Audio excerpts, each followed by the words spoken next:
परीक्षित जी ने कहा कि लेकिन आप मेरे राज्य में नहीं रह सकते, मैं तुम्हें अभयदान तो दे रहा हूं, मारूंगा नहीं, लेकिन मेरे राज्य में रहने के काबिल तुम नहीं हो, मेरे राज्य से बाहर चले जाओ। कलयुग हाथ जोड़ करके बोला, प्रभु इस पूरी पृथ्वी पर आपका ही राज है, ये पृथ्वी छोड़ करके मैं कहां जाऊं भाई? जब पूरी पृथ्वी पर आपका ही राज्य है तो मैं कहां जाऊं फिर?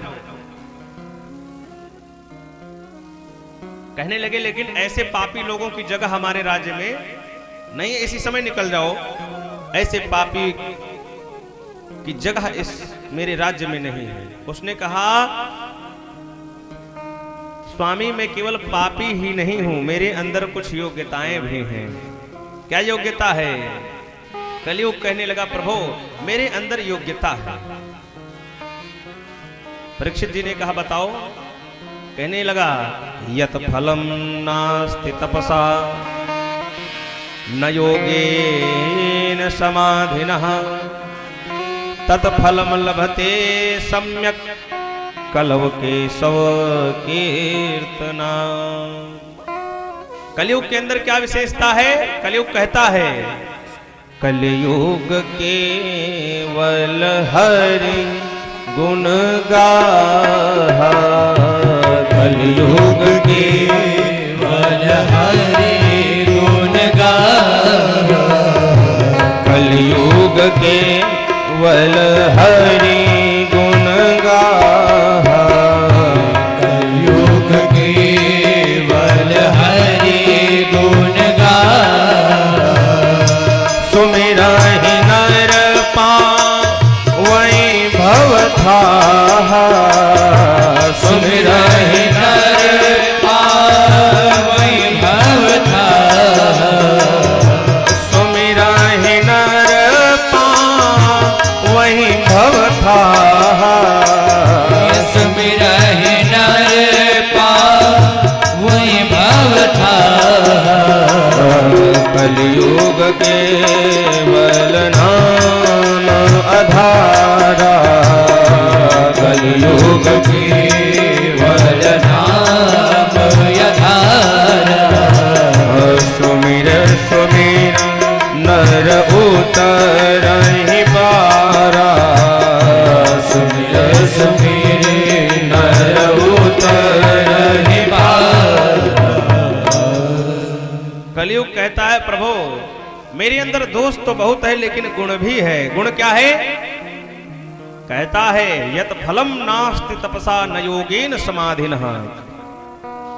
द्वापर, त्रेता एवं सतयुग, इन तीनों युगों में बहुत तप करने से, बहुत यज्ञ करने से जो फल प्राप्त होता था, हमारे आने से हमारे इस युग में वो फल केवल भगवान के नाम से प्राप्त हो जाता है। एक बार कोई कहता है जय श्री राम तो वो फल प्राप्त हो जाता है। ये कलयुग की महिमा है। और कहता है मेरे अंदर एक और गुण है, मानस पुण्य होय नहीं पापा, कल कर एक पुनीत प्रताप। कलयुग का क्या प्रताप है? मन में यदि आपने सोचा कि अयोध्या चलते, अयोध्या में सरयू जी की डुबकी लगाते, सरयू जी में हनुमान जी के यहाँ बढ़िया लड्डू प्रसाद चढ़ाते, और कदाचित आप नहीं जा पा रहे हो, प्रोग्राम कैंसिल हो गया, लेकिन पुण्य आपको मिल जाएगा, क्योंकि मन में आपने सोच लिया है कि जाना है, तो ये पुण्य आपको मिल जाएगा। लेकिन अगर आपने सोच लिया कि कल मुझे चोरी करनी है, कल आपने सोच लिया कि मुझे चोरी करनी है और चोरी नहीं करते हो, तो वो पाप आपको नहीं लगेगा। माने मन में किया हुआ पुण्य आपको प्राप्त होगा, लेकिन मन में किया हुआ पाप आपको, जब तक उस पाप को नहीं कर दोगे तब तक वो पाप आपको नहीं लगेगा। ये कलयुग की विशेषता है। और पहले के युगों में मन का पाप सबसे बड़ा पाप माना जाता था। मानसिक भी पाप यदि आपने कर दिया तो उसका भी दंड आपको भुगतना पड़ता था। लेकिन कलयुग में ऐसा नहीं है। कलयुग में यदि आपने मन में पाप को किया लेकिन प्रत्यक्ष रूप से नहीं किया तो उस पाप का कोई प्रभाव नहीं रहता। तो कलयुग की ये दो विशेषता समझ में आ गई परीक्षित जी को। अवगुण तो बहुत भरे पड़े हैं, लेकिन ये दो गुण जो हैं ये परीक्षित जी के समझ में आ गया और कहने लगे तुम मेरे राज्य में रह सकते हो। और कलयुग को 4 जगह निवास स्थान मिला। कौन कौन? कहने लगे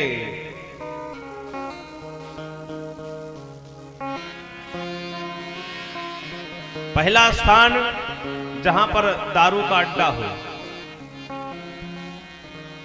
जहां पर दारू पीने वाले लोग हों, मदिरा पान करते हों, वहां पर कलयुग का साक्षात निवास है। दूसरा वैश्यालयों में। तीसरा स्थान जहां पर जुआ खेला जाता है।